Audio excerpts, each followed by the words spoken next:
नमस्कार, दीप्स किचन मराठीमध्ये मी दीपाली आपलं मनापासून स्वागत करते। चला तर मग आजच्या आपल्या रेसिपीला सुरुवात करूयात।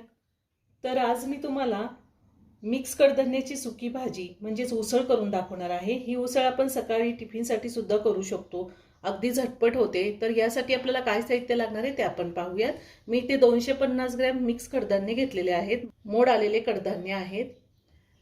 एक मोठा कांदा कट करून घेतलेला आहे, एक मोठा टोमॅटो कट करून घेतला आहे, 6 ते 7 लसणाच्या पाकळ्या टेचून घेतलेल्या आहेत, अर्धा चमचा मोहरी, अर्धा चमचा जिरे, अर्धा चमचा हळद, 1 चमचा मी बेडगी मिरची पावडर घेतली, ही कलरसाठी घेतलेली आहे, 1 चमचा माझा घरगुती कांदा लसूण मसाला आहे, 1 चमचा धने पावडर, अर्धा चमचा जिरा पावडर, अर्धा चमचा गरम मसाला आणि हिरवी मिरची घेतली आणि 7 ते 8 मी कढीपत्त्याची पानं घेतलेली आहे, थोडी कोथिंबीर आणि चवीनुसार मीठ लागणार आहे आणि आपल्याला भाजी करण्यासाठी तेल लागणार आहे। गॅसवर मी कुकर ठेवलेला आहे, त्यामध्ये मोठा चमचा तेल घातलेला आहे।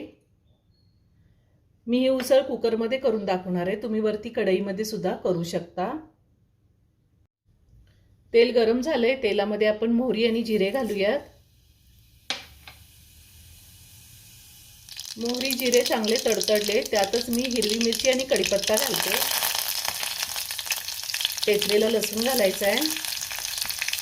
तुम्ही ह्या टायमिंगला हिंग सुद्धा घालू शकता। हे थोडंसं परतून घेऊया।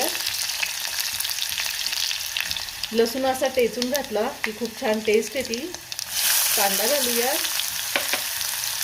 आणि कांदा सुद्धा आपल्याला 2 मिनिटं चांगला परतून घ्यायचा आहे। कांदा मी 2 मिनिटं परतून घेतलेला आहे। आता आपल्याला त्यामध्ये टोमॅटो घालायचा आहे आणि टोमॅटो सुद्धा मी 2 मिनिटं चांगला परतून घेणार आहे। टोमॅटो सुद्धा मी 2 मिनिटं चांगला परतून घेतलेला आहे। आता ह्यामध्ये आपल्याला पावडर मसाले घालायचे, हळद, बेडगी मिरची पावडर, कांदा लसूण मसाला, धने पावडर, जिरे पावडर, गरम मसाला आणि थोडीशी कोथिंबीर घालायची। सगळं व्यवस्थित मिक्स करून घ्यायचे। मसाल्याचं प्रमाण तुम्ही तुमच्या आवडीनुसार कमी किंवा जास्त घेऊ शकता।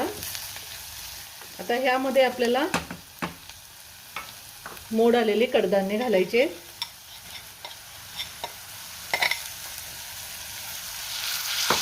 आणि पुन्हा सगळं व्यवस्थित मिक्स करून घेऊया आणि 2 मिनिटं चांगलं परतून घ्यायचे। ह्याआधी सुद्धा मी खूप सारे व्हेज नॉनव्हेज रेसिपी अपलोड केलेल्या आहेत, त्याची लिंक मी डिस्क्रिप्शन बॉक्समध्ये दिली आहे, तुम्ही पाहू शकता।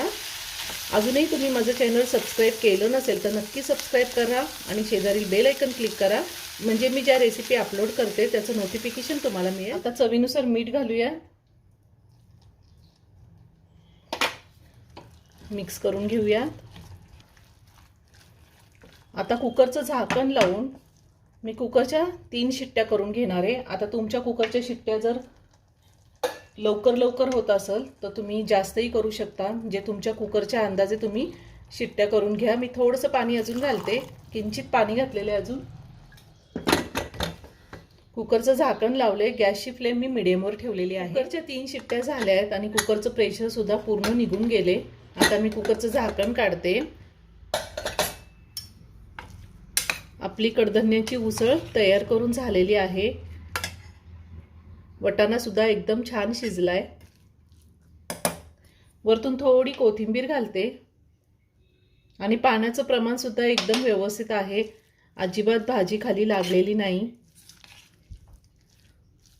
आता ही मी उसळ एका बाउलमध्ये काढून घेते, खूप छान झालेली आहे।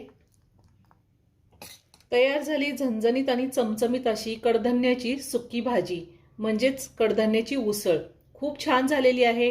तुम्ही एकदा नक्की करून पहा। व्हिडिओ जर आवडला तर व्हिडिओला लाईक आणि शेअर करायला विसरू नका। रेसिपी आवडली असेल तर कमेंट करून नक्की कळवा। पुन्हा भेटूया अशाच एका छानशा साध्या आणि सोप्या रेसिपी बरोबर।